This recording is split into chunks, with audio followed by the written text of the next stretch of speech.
ceremony seems to be growing bigger and bigger every year, which is awesome. We have a special treat for you this morning. Park Elementary students are here to get to sing us a song.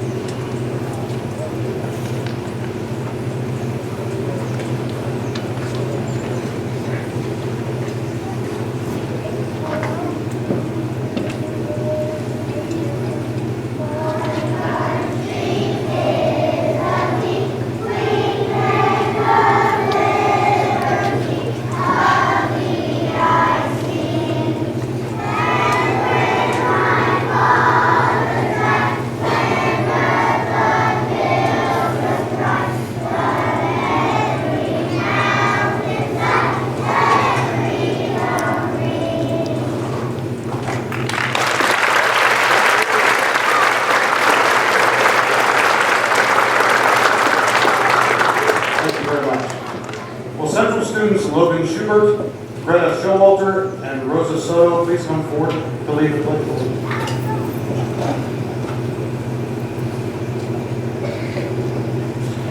Ladies and gentlemen, please rise for the presentation of the colors, the pledge of allegiance, and the posting of the colors.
Please be seated.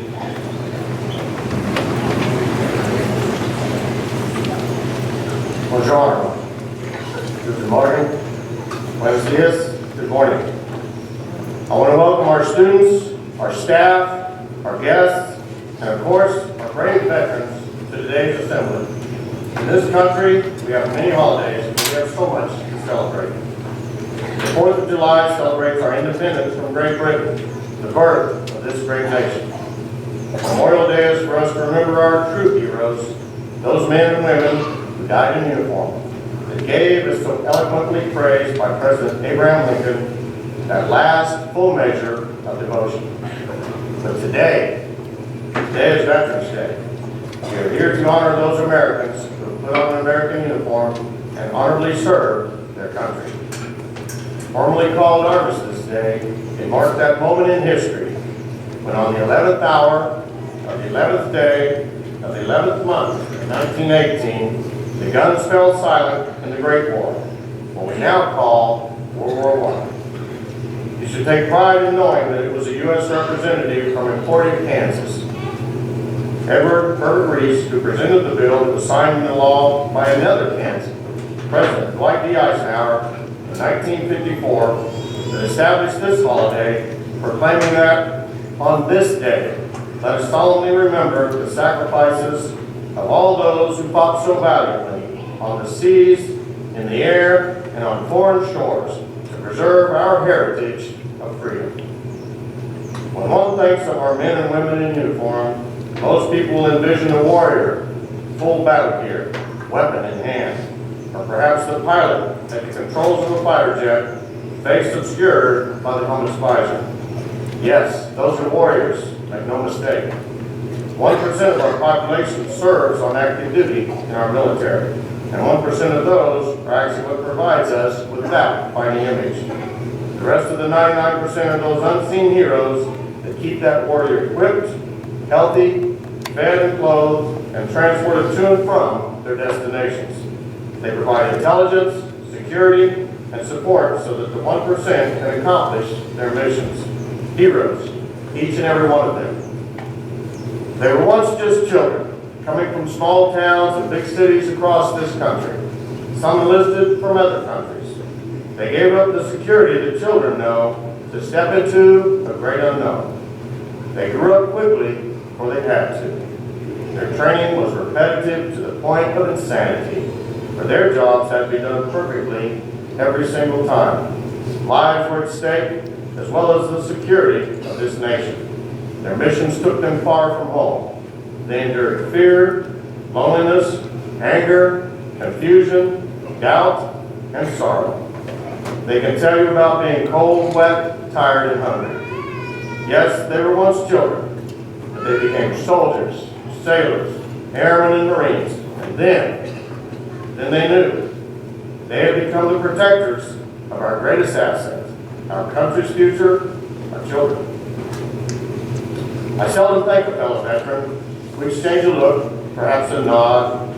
If we are close enough, even a handshake. For we have shared a life of service before self. Strangers? Perhaps. But brothers and sisters in arms? Yes. Now and forever. If you want to thank a veteran for his or her service, words are nice. A smile will work almost as well.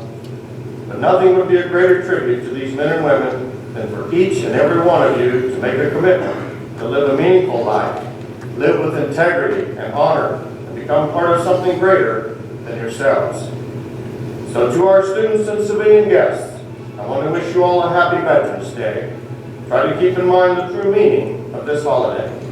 To my fellow veterans, I will say, thank you for your service. And for those still serving, stay strong and soldier on. Thank you.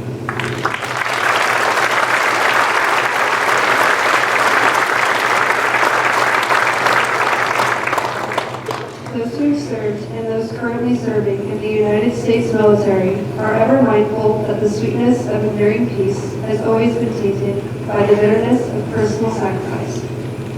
We are compelled to forget that while we enjoy our daily pleasures, there are others who have endured and may still be enduring the agonies of pain, deprivation, and imprisonment. As we begin our ceremony this morning, I call your attention to the center of the stage. You may have noticed the table set before you. It is filled with symbolism. I will explain. This table is set for our POWs and MIAs, prisoners of war and missing in action, from all wars. They are not with us this morning. Their chairs are empty, but saved for their hope to return. Let us remember their absence. This table, set for one, is small, symbolizing the frailty of one prisoner alone against his or her suppressors. Remember.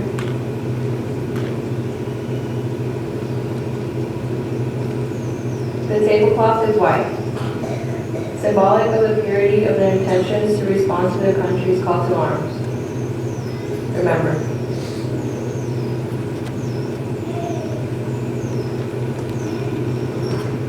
The single red rose in the vase signifies the blood they have shed in sacrifice to ensure the freedom of our beloved United States of America.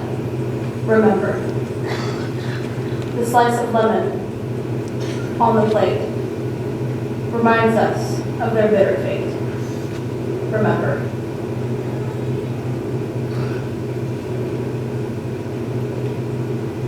The salt sprinkled on the plate reminds us of the countless volunteers of families as they wait. Remember, The glass is inverted. They cannot close with us this day. Remember.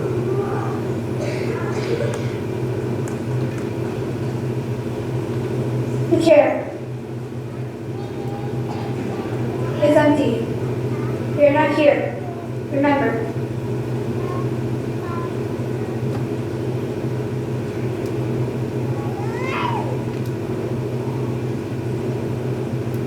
the candle. It is reminiscent of the light of hope which lives in our hearts to illuminate their way home. Away from captors to the open arms of a grateful nation. Remember. Let us remember and never forget their sacrifices. May God forever watch over them and protect them and their families.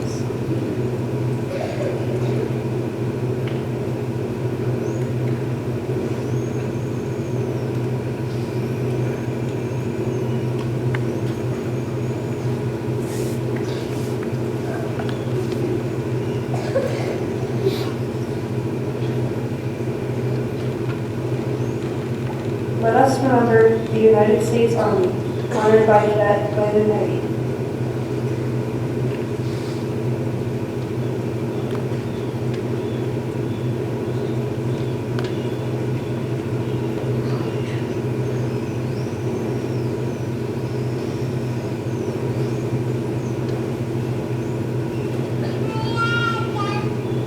Let us remember the United States Navy, honored by Cadet Summer Bennett.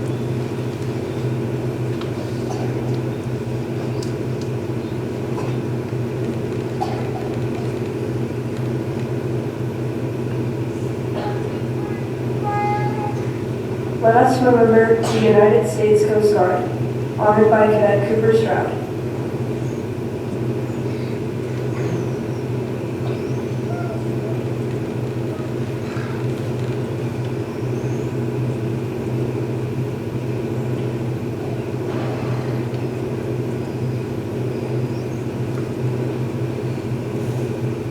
Let us remember the United States Air Force, honored by Cadet Jose Villanueva.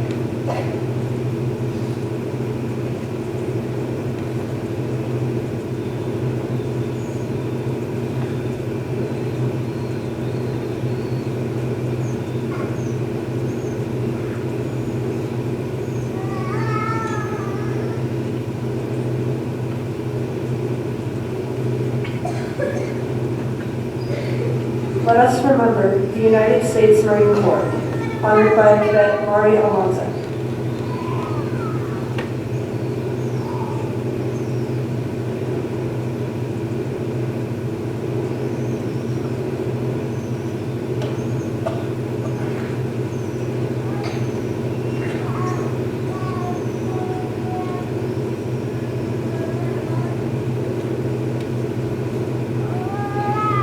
Let us remember the men and women, prisoners of war from all branches of service that are too often forgotten. Let us remember them.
Coast Guard, Air Force, or Marine Corps, we are forever grateful for what you have sacrificed for us. Your sweat and tears are not forgotten.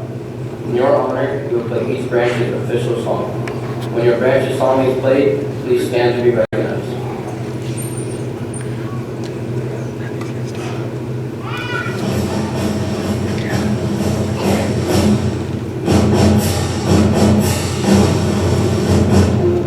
United States Army.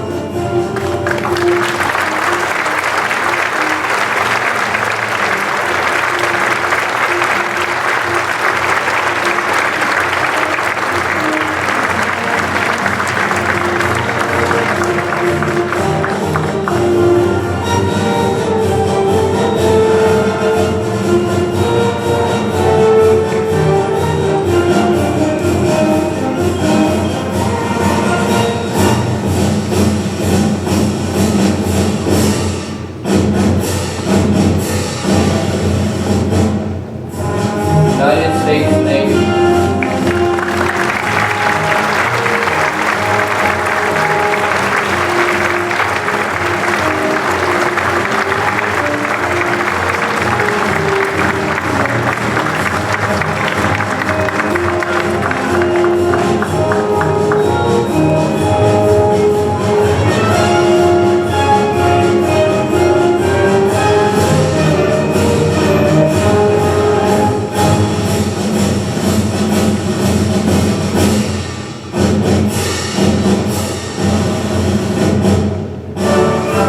United States Coast Guard.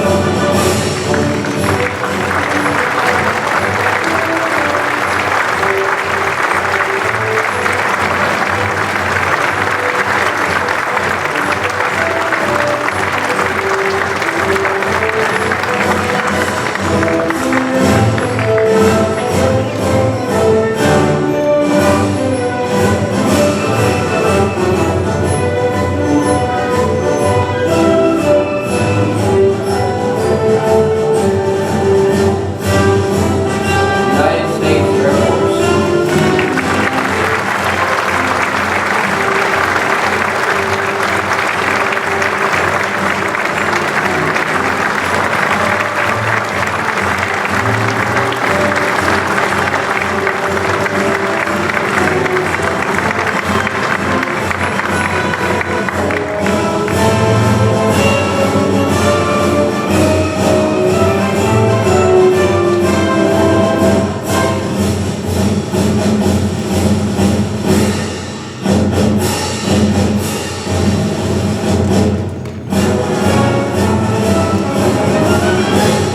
United States Marine Corps.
I would like to recite from an 1890 poem by Rudyard Kipling, a British author that you may know as the writer of the Jungle Book. British soldiers were commonly called Tommies, a nickname that is sometimes used even today.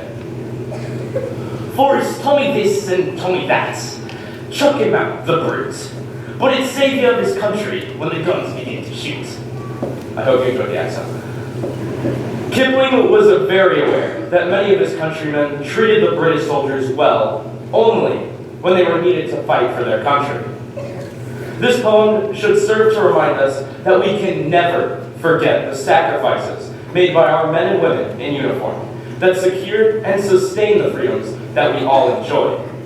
Freedoms that some take for granted, You must always remember that freedom is not free, but it is a bargain at any price.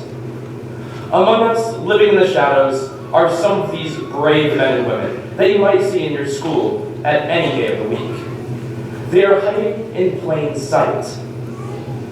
Upon enlistment or commissioning, every single one of them raised their right hand to swear to support and defend the Constitution of the United States against all enemies, foreign and domestic. This oath has no expiration date. This is a lifetime commitment. They may have removed the uniform, but they can never remove that oath. They have earned the privilege and dignity of the name veteran. So now we will be recognizing those silent ones who still live their lives as a shining example of what it is to be an American citizen. You would do well to emulate these men and women. Please help me welcome these employees of USD 405 that have earned the title Veteran.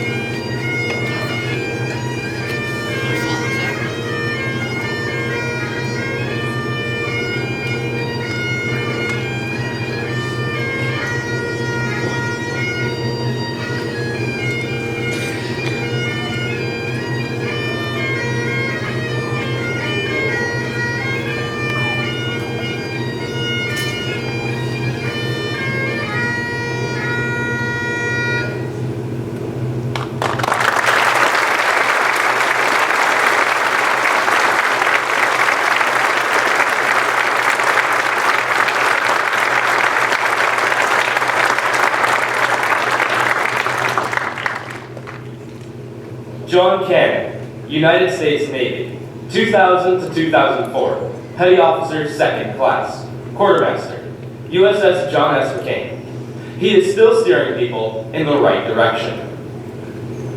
James Eskin, United States Air Force, 1986 to 2007, Technical Sergeant, Aerospace Physiology, Seymour Johnson Air Force Base, North Carolina, Rocket Science, keeping people alive.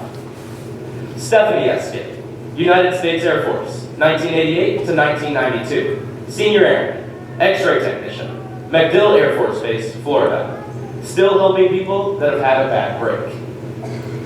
Bill Foster, United States Air Force, 1989 to 2009, Chief Master Sergeant, Security Forces, McConnell Air Force Base, Kansas. Students had better do right. Keith Schenck, United States Air Force, 1995 to 2005, Captain, Communications, Scott Air Force Base, Illinois, Cybersecurity at work in the school system.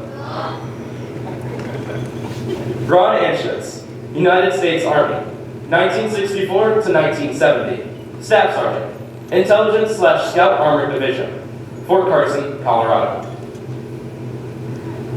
James Deere, United States Army National Guard, 1994, Private, Heavy Artillery, Fort Sill, Oklahoma. Ben Miller, United States Army, Private, Fort Benning, Georgia. Mark Schottler, United States Army, Sergeant, 1979 to 1982, Paratrooper, Combat Medic, 101st Airborne Division, Fort Campbell, Kentucky. Anyone who jumps out of a perfectly good aircraft has the right attitude to teach high school. Tim Slevsky, United States Army, Specialist E4, 1984 to 1987, Paratrooper, 327th Infantry Regiment, Fort Richardson, Alaska. Again, anyone who jumps out of a perfectly good aircraft has the right attitude to teach high school. B.J. Smith, United States Army, 1994 to 1997, Infantry 2nd Division on the DMZ, Korea, 101st Airborne Division, Fort Campbell, Kentucky. Still out front as a shining example of the infantry motto, follow me. Lavera Sims, United States Army, Private 1st Class, 1961 to 1963, Clerk, Fort Meade, Maryland. No matter that you served 1 year or 20 years, thank you for your service, and thank you for still leading the way.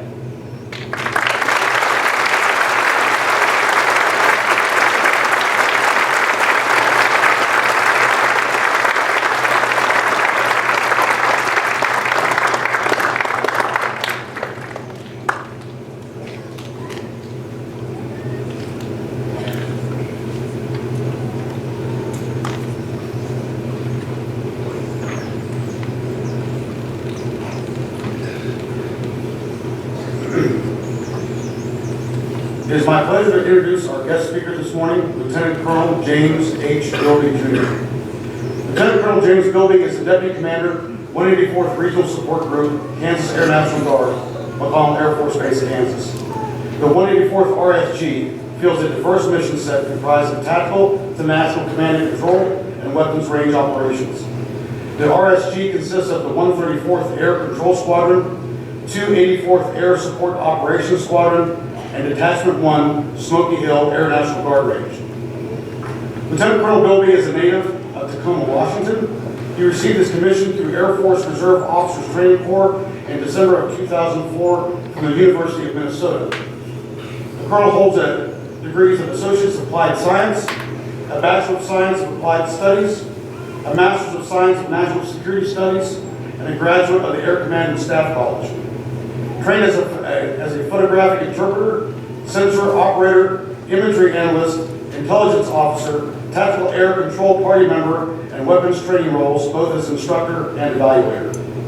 Lieutenant Colonel Bilby deployed to Special Operations Forces in Iraq, Afghanistan, Central Africa, and Mexico, where he served as an ISR tactical controller and embedded with United States Special Operations Command teams. Additionally, Lieutenant Colonel Bilby was a quarterly adjunct instructor at the U.S. Army John F. Kennedy Special Warfare Center and School, training entry-level Special Forces soldiers attending the Special Forces Qualification Course. Lieutenant Colonel Bilby is a professional consultant, providing subject matter expertise concerning intelligence and national security affairs, consulting on behalf of the Department of State in 2014 and 2015. Lieutenant Colonel Bilby was a member of the All Air Force Wrestling Team from 1997 through 2000, wrestling in military and international competitions while training out of the United States Olympic Training Center. Lieutenant Colonel Bilby is currently a wrestling coach at Derby High School and serves as a national team coach for the state of Kansas. Prior to his current position, Lieutenant Colonel Bilby served as the commander, 184th Operations Support Squadron, McCollum Air Force Base, Kansas. Please give a warm welcome for Lieutenant Colonel Bilby.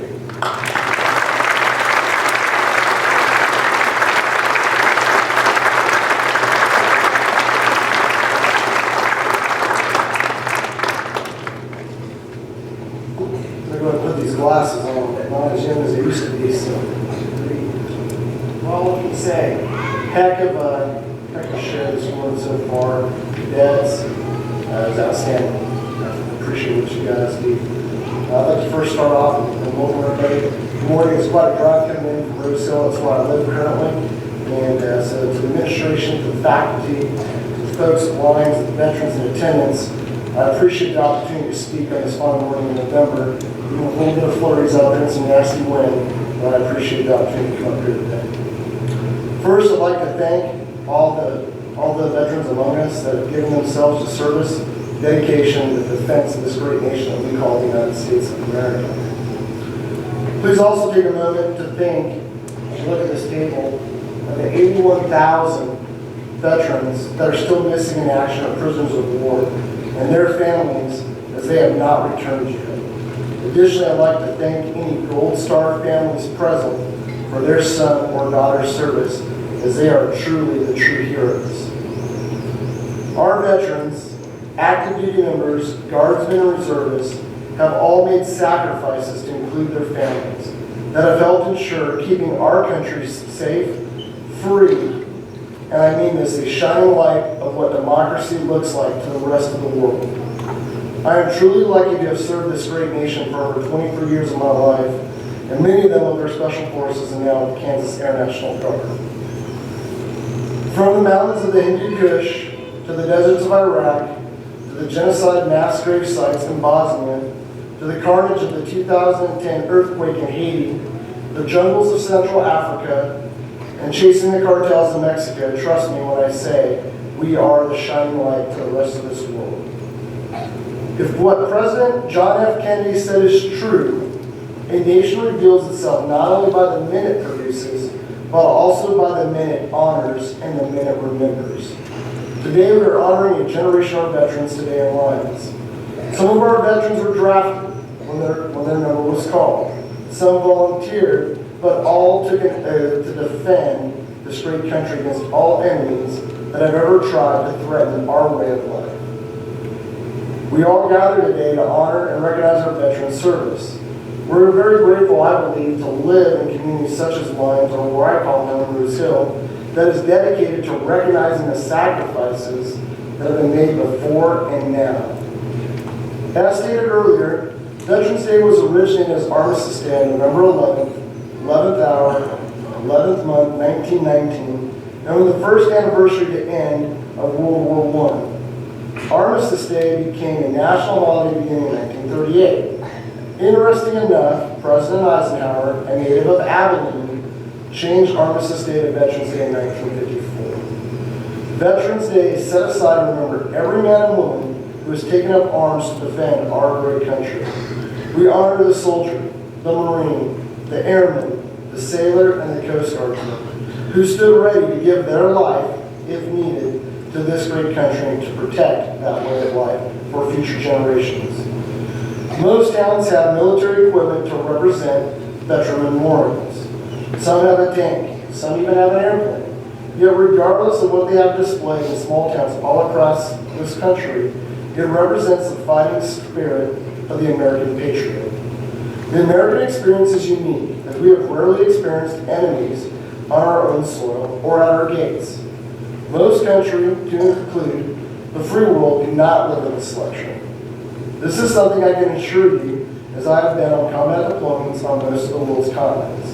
And for that, we have those that have answered our nation's call to thank. We have the freedom to come home at night and kiss our children before they go to bed. Go catch a local sporting event like a wrestling match, attend great schools, and raise them in communities such as Lyons that is so giving and treats everyone like a large family. Not everyone in the world can say that, and sadly, some not even in America. We are the fortunate ones. I truly believe that, and we are blessed to have the communities that we choose to live in. Yet, let me be clear. The world that we live in now is more dangerous than it has ever been. All of our lives changed on the fateful morning of September 11, 2001, as we were attacked by a new enemy, an enemy of terror. This enemy has presented challenges unlike any foe in our history, as they do not wear uniforms. They do not represent any single country or nation state, yet only an ideology that they try to impose the mechanism of terror on our way of life. The last 18 years has impacted and changed many of our lives. Our veterans today that have served overseas against this terror face devastating injuries like amputations, paralysis, blindness, deafness, shrapnel wounds caused by suicide bombers and cowards, and by mechanisms as improvised explosives. Most significantly, it is the invisible wounds. It is the invisible wounds that impacts all of our veterans, and that is now finally being recognized as traumatic injuries. We as a country recognize that not all fatal wounds are visible. This is something generations ago, as a country, we did not recognize very well among our World War II, Korean, and Vietnam veterans. Many veterans, past and present, live with these struggles, day in and day out.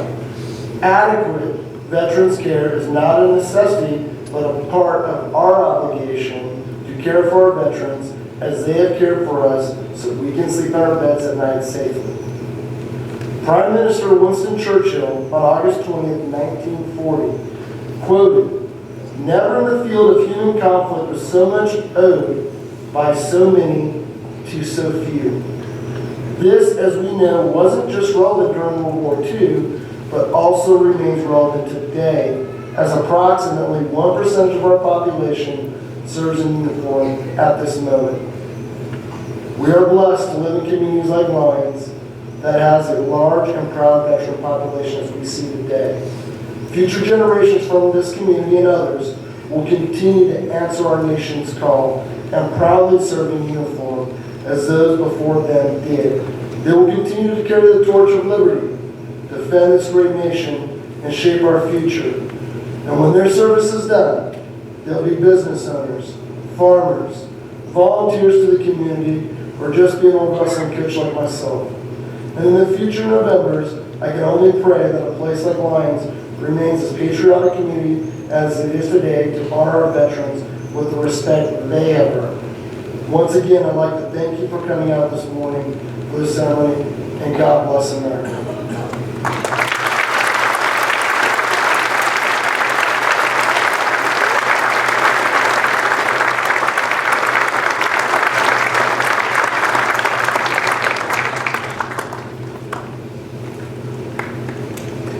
Colonel, please accept this on behalf of the cadets and instructors of KSQ 0069. Thank you very much for coming out this morning. Chief, I have to shoot you.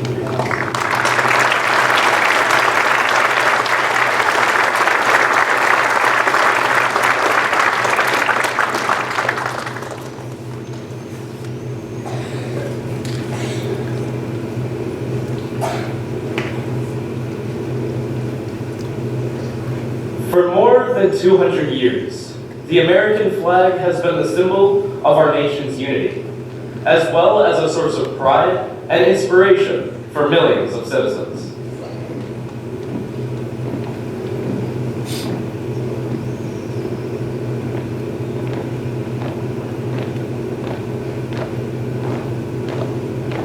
Between 1777 and 1960, the shape and design of the flag evolved into the flag presented before you today. The colors of the flag are symbolic. Red symbolizes hardiness and valor. White signifies purity and innocence. And blue represents vigilance, perseverance, and justice. Have you ever noticed how the honor guard pays meticulous attention when folding the flag? During ceremonies, the flag is folded 13 times. Here we describe and demonstrate the 13 folds. The first fold of our flag is a symbol of life.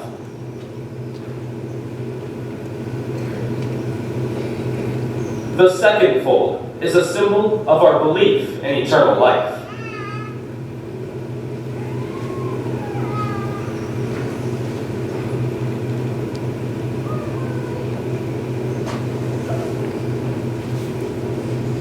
The third fold is made in honor and remembrance of the veterans departing our ranks, who gave a portion of their lives for the defense of our country to attain peace throughout the world. The fourth fold represents our weaker nature, for as American citizens trusting in God, it is to Him we turn in times of peace, as well as in times of war for His divine guidance. The fifth fold is a tribute to our country. For in the words of Stephen Decatur, our country, in dealing with other countries, may she always be right.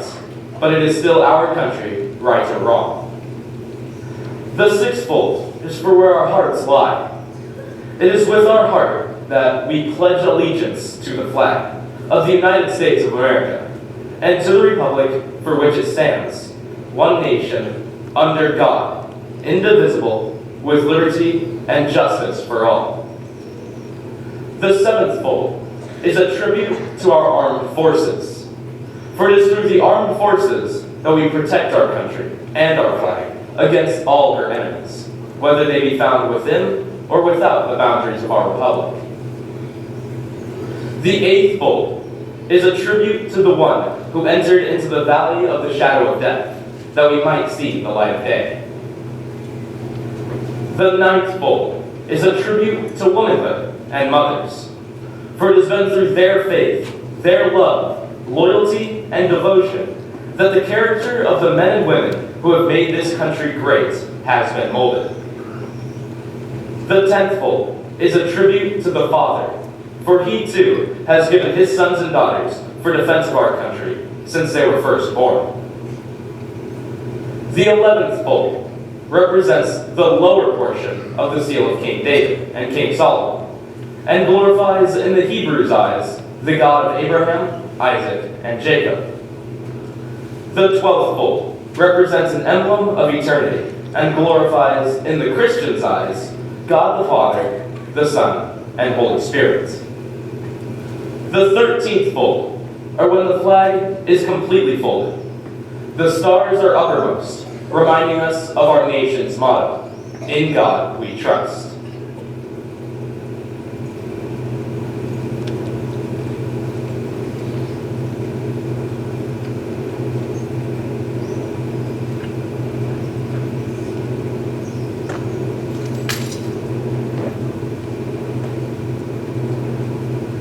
After the flag is completely folded and tucked in, it takes on the appearance of a cocked hat, reminding us of the soldiers who served under General George Washington, and the sailors and Marines who served under Captain John Paul Jones, who were followed by their comrades and shipmates in the armed forces of the United States, preserving for us the rights, privileges, and freedoms we enjoy today.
Now, a few closing remarks by Mr. Messer of the Lyons High School Principal.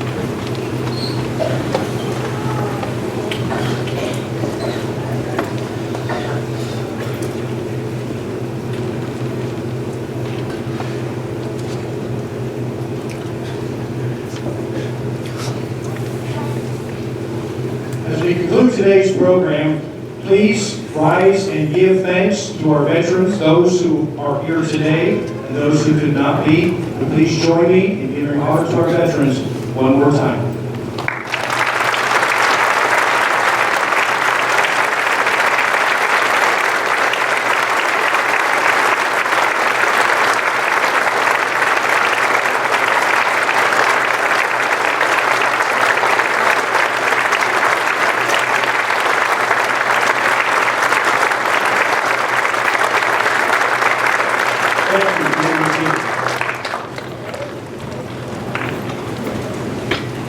Would also like to have the mothers and fathers of all veterans please stand.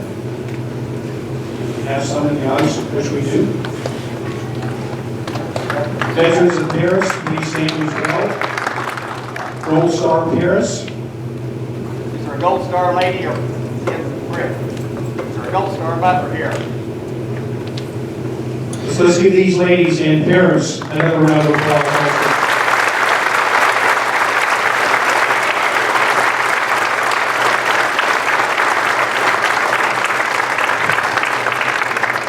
As we conclude today's program, I would like to thank the cadets, Sergeant Escott, Chief Foster, as well as our guest speaker today for his message. Thank you very much. This is a great assembly. It's one of my favorites each and every year, and so that we can give honor and tribute to our veterans. As a continuing in honoring our veterans, we would like to have those veterans, if you would like to join us in the cafeteria for a lunch this morning or this afternoon, we will have you dismissed to the auditorium, or to the cafeteria, excuse me, at this time. So we'll let the veterans and if they like to join us and their families or in the cafeteria for a meal at this time, please join us.